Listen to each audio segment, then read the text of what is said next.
Olá pessoal, então vamos dar continuidade à resenha do livro O Fim do Alzheimer, Guia Prático, autor Dale Bredesen, editora Objetiva 2020. Hoje nós iremos para o capítulo 8. O título do capítulo é Pirâmide, nível 2, sirva-se à vontade. Nesse capítulo ele enfatiza bastante os bons alimentos. Quais alimentos que devemos consumir com mais frequência. Então ele começa primeiro aqui elogiando muitos vegetais. Claro que de preferência aqueles vegetais com menos amido, com índice glicêmico mais baixo, de preferência legumes com um índice glicêmico abaixo de 35. Mas, de qualquer maneira, os vegetais são realmente muito saudáveis. E ele sugere também que faça a combinação desses vegetais saudáveis com gordura saudável, como o azeite de oliva extra virgem, porque isso vai reduzir ainda mais o impacto glicêmico desses vegetais. Aqui ele coloca, então, uma lista dos vegetais e também mostrando o índice glicêmico de cada um deles. É muito interessante, então, observarmos essa tabela que ele coloca aqui, né? Em seguida, ele fala sobre os vegetais coloridos, que são ricos em carotenoides, né? Em especial licopeno, mas também ricos em flavonoides, que são moléculas anti-inflamatórias, neuroprotetoras. Então, os vegetais coloridos são muito interessantes, né? Como repolho roxo, cebola roxa, cenoura, berinjela, tomate, pimentão vermelho. Então, esses vegetais coloridos, eles, então, pela sua riqueza em carotenoides e flavonoides, eles acabam tendo uma ação muito interessante, tanto anti-inflamatória quanto neuroprotetora. Quanto mais profunda a pigmentação, segundo Dale Bredesen, maiores os benefícios à saúde. As verduras, elas têm múltiplos mecanismos neuroprotetores. As verduras são ricas, por exemplo, em ácido fólico, que a gente sabe que quando combinado a B6 e B12, vão reduzir a homocisteína. Nós sabemos que a homocisteína elevada está relacionada ao aumento de chance de doenças cardiocirculatórias, como derrames, como infartos. Então, as verduras, pelo fato de serem ricas em ácido fólico, vai contribuir para que haja uma redução da homocisteína. Bom, as folhas escuras são extremamente importantes, né? E ele inclui aqui rúcula, coentro, alface lisa, salada verde, manjericão, folhas de beterraba, alface roxa, acelga. É interessante que ele enfatiza que essas folhas escuras, elas aumentam o nível de óxido nítrico. O óxido nítrico é um bom vasodilatador, né? Inclusive ele chama de a rúcula, por exemplo, é o novo Viagra. Então a rúcula, como ela faz esse aumento de produção de óxido nítrico e produz vasodilatação, isso funciona inclusive para uma melhora da função sexual, né? Claro que esse óxido nítrico elevado, como ele faz uma vasodilatação, ele vai ajudar, relaxando a musculatura das artérias, vai ajudar a reduzir a pressão arterial também.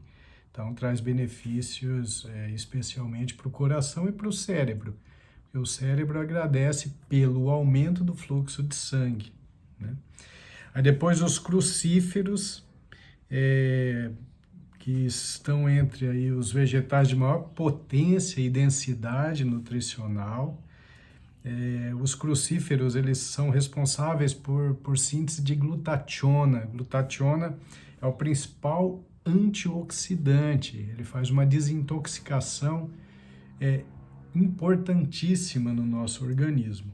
Então, os crucíferos são realmente muito saudáveis. E aí, dentre eles, nós temos lá cebola, alho poró, repolho, brócolis, couve-flor, couve de Bruxelas.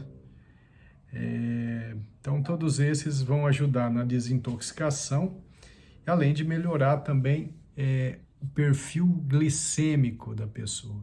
Então, é uma maneira interessante de ajudar no controle do diabetes, ou até de fazer uma prevenção contra o diabetes. O brócolis, ele ativa o caminho da NRF2, que é uma proteína poderosa nas células, e ela tem uma ação desintoxicante e antioxidante. A expressão maior genética para a produção do NRF2 está relacionada ao aumento da longevidade. Então, o brócolis é realmente muito importante. Aí depois ele coloca três alimentos juntos aqui que são muito importantes para a saúde cerebral: abacate, azeitona e tomate. O abacate é um dos alimentos mais saudáveis que existem, né? Ele tem muita gordura monoinsaturada, que é gordura boa, e é praticamente livre de açúcar. Então, o abacate, ele além de não induzir picos de glicose, ele pode nos ajudar a entrar em cetose, aumentando a produção dos corpos cetônicos, como o butirato, que é utilizado como fonte energética pelas células cerebrais.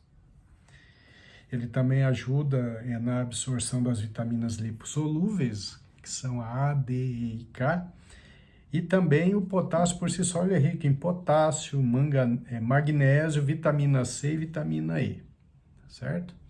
A azeitona tem um teor baixo de carboidrato também, e altos níveis de gorduras benéficas, né? Gorduras monossaturadas.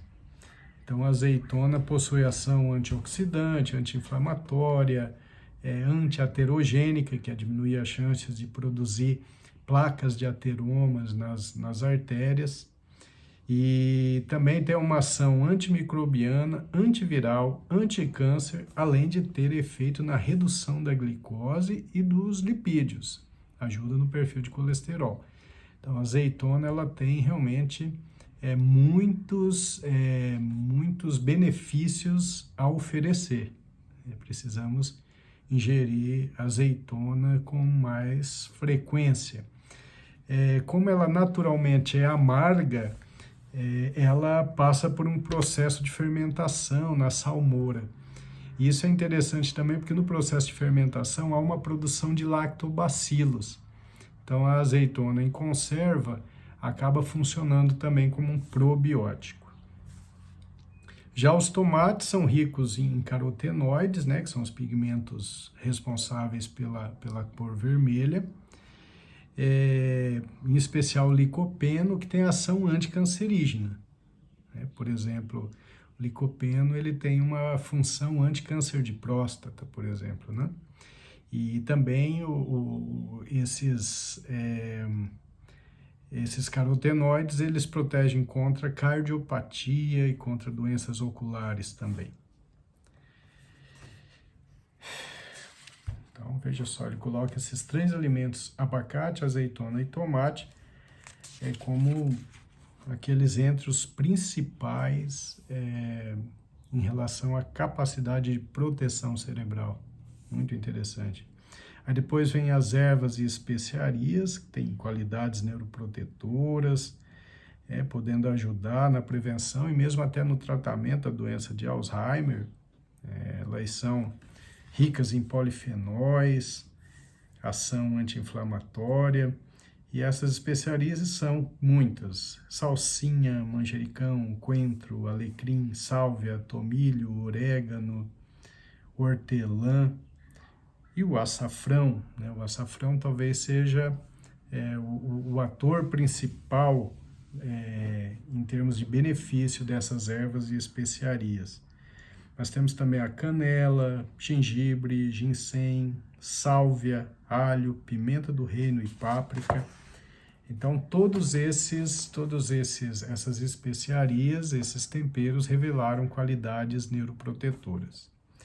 Ele faz aqui um destaque especial para o açafrão, dizendo que o açafrão é a estrela do corredor da especiaria, né? E o componente ativo do açafrão é a curcumina. E essa curcumina tem efeitos anti-inflamatórios, e também ação antioxidante. Só que a gente passa por um problema em relação ao açafrão, que é a dificuldade de absorção. Então ele sugere que a gente, sempre que vai ingerir açafrão, que coloque pimenta do reino também, porque essa pimenta do reino aumenta muito a capacidade de absorção da curcumina. Então, essa dica é muito importante. Quando for ingerir o açafrão, que tenha pimenta do reino associada. Os chás, que são muito importantes, né? Principalmente o chá verde, que é muito rico em flavonoide, e aí ele tem, né, uma ação antioxidante, anti-inflamatória. Lembrar sempre que a temperatura da água não pode chegar à fervura, tem que ser abaixo dos 75 graus. E de preferência utilizar folhas para fazer o chá, evitando os pacotinhos, porque o material plástico pode liberar substâncias maléficas para o organismo. Ele faz um adendo aqui também em relação ao risco de pesticidas e herbicidas, a importância de optarmos pelos orgânicos, apesar do preço ser mais caro, né? Mas os orgânicos certamente nos dão mais segurança em relação a isso. E depois ele fala das gorduras saudáveis, que são aquelas gorduras insaturadas, tanto as monoinsaturadas quanto as poliinsaturadas. Vai fazendo aqui a diferenciação e falando da importância de cada uma das gorduras boas insaturadas. Aí entra, por exemplo, o abacate, o azeite de oliva extra virgem, e aí as oleaginosas e sementes, né, como noz, macadâmia, pistache, noz pecan, castanha, amêndoa, avelã, enfim, né, castanha de caju, aí semente de abóbora, girassol e chia. Lembrar que a chia, ela tem uma ação importante no sentido de equilíbrio hormonal, né? A chia e principalmente a linhaça. A linhaça, ela é rica em lignanas, é um tipo de polifenol que ajuda a balancear os hormônios. Então, para as mulheres, principalmente, a linhaça é muito importante, porque ela vai auxiliar no balanço hormonal. A linhaça deve ser consumida com bastante frequência. Ele fala aqui da importância também do café, que o café realmente é bom. O café ele tem ações relacionadas à antioxidação, reduzir a sensibilidade à insulina, as células ficam mais sensíveis à insulina. Ele é um bom estimulante, né? E, inclusive, aumenta o alerta e o desempenho cognitivo e previne o declínio de memória no cérebro idoso e com Alzheimer. Maravilha, né? Prevenir o declínio de memória, fantástico. Mas ele também chama a atenção que se nós utilizarmos a cafeína em excesso, teremos problemas, como arritmia cardíaca, como irritabilidade, como dificuldade de concentração. Então, ele coloca aqui, por exemplo, que a cafeína, quando utilizamos mais que 1 litro por dia, ela eleva a homocisteína em 20%. Como já comentei anteriormente, a homocisteína elevada está associada a